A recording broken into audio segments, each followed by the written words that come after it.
Welcome in another journey of the computer system validation in GXP environment. First of all, thank you all of you from my side that you are watching my videos till the end and like and subscribe. Friends, in this journey, we are in another video that is related to computer system validation in GXP environment. So today topic is how can achieve the optimization of computer system validation. Yes, friends, there is a 10 important rules. How many? 10 important rules that we have to be know, we have to be remember when we are going to do the computer system validation in our GXP environment. These rules definitely give you the improvement in compliance and security and give you the data integrity assurance in your area. So first of all, the declaration. Friends, this presentation is intended solely for education purpose and does not contain any confidential information pertaining to any company, organization, or authority. The content herein has been synthesized from available regulatory guidelines, academic literature, and research paper in the public domain. It is solely intended for knowledge and understanding purpose only. Yes, this video is inspired from the GAM 5, FDA guidelines, and other regulatory guidelines. First of all, introduction. The well-stabilized computer system and improvement on same in GXP environment will be achieved only if the framework is applied effectively in the content of a particular organization. How can you design your framework when you enter the computer system in your GXP environment is very important. Friends, for this, we can achieve the assurance by 10 important rules. So first rule is user requirement. Friends, this is the very short video. Please watch till the end so that you can shortly understand these 10 rules. First of all, user requirement. So we know very well if the user requirement designed perfectly, we get our desired computer system as per organization requirement. The user requirement can be designed with your critical thinking. How can the computer system can give you the challenge in future? In GAM, this is very important example given that if you required the temperature 20 degrees centigrade, this is not a complete requirement. The complete requirement of the room shall be controlled at 20 degrees centigrade plus minus 2 degrees centigrade and excursion not greater than 7 degrees centigrade as permitted for less than 10 minutes. This is the example given in GAM 5 second edition. So this is one example and we can clearly understand that each and every requirement should be very clear. Yes, you have given that room temperature should be 20 degrees centigrade. But this is not achieved always. There are always plus and minus. So how can we handle the excursion? And this excursion, how can we establish what should be the actual time or optimization time? Second one is risk-based decision. Yes, when you are doing the work, so there is lot of things that happen.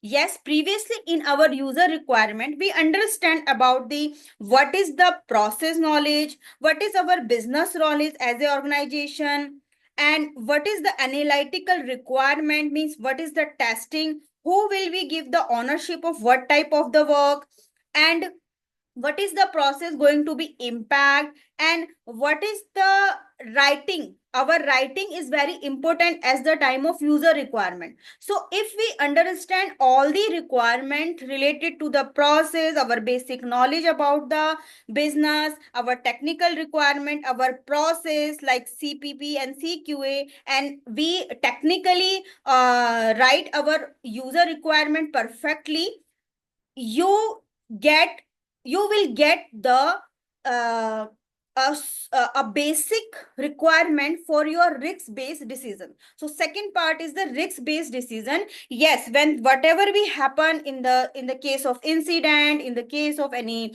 changes, or maybe if you require any problem or challenge during the execution, so you can take the risk based decision on the basis of that criteria. So your critical thinking can be help you to give the risk based decision. So second rule will be your risk based decision is required. Number third is supplier input. Yes, as per previously video, we can see the supplier documentation and supplier knowledge play important role to your computerized system. So the knowledge from the supplier and the capability of supplier should be used for the technical use. So that input can give us trust or assurance about our computerized system compliance. Exiting information. Yes, when you are with the new exiting your new computer system, or maybe you are facing some problem with your exiting system, so whatever you did in the already available system can give you the knowledge. You can take the knowledge, or you can take the how you technically handle that things can be help you. So the exiting knowledge or information help you and definitely help you to solve the problem in your system or your new system, computerized system, right? The fifth rule is efficient testing practice.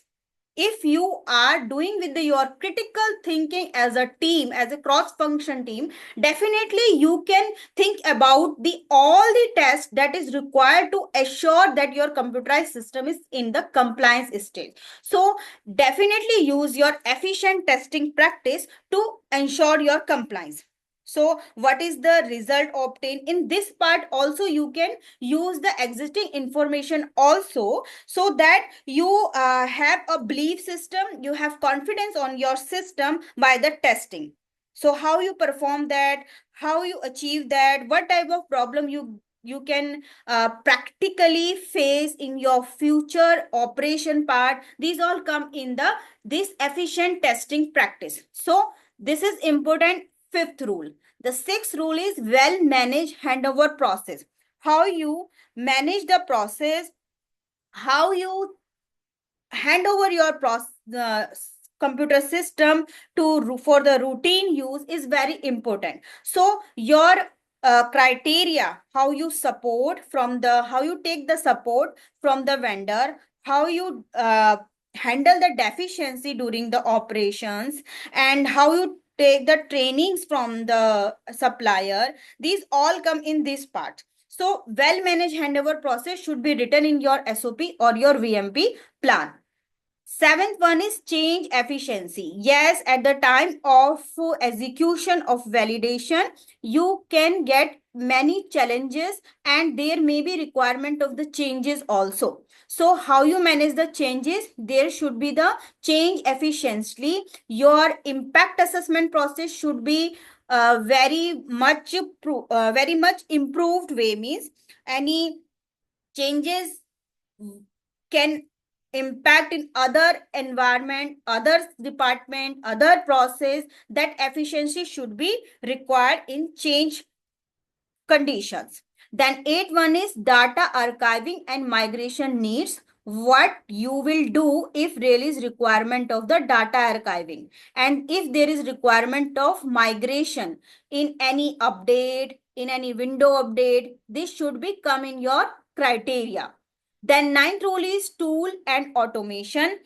How you use your tools and automation for running the system very well, how the IT process can support you to achieve your desired computerized system validation, or you can say your computer system validation throughout your life cycle. We know operation phase is also the part of life cycle very well, so don't ignore that this is the requirement up to the only validation. Yes, computerized system is up to the retirement of the system, right? And 10th and important role is business continuity plan. Yes, there is always chances to break down.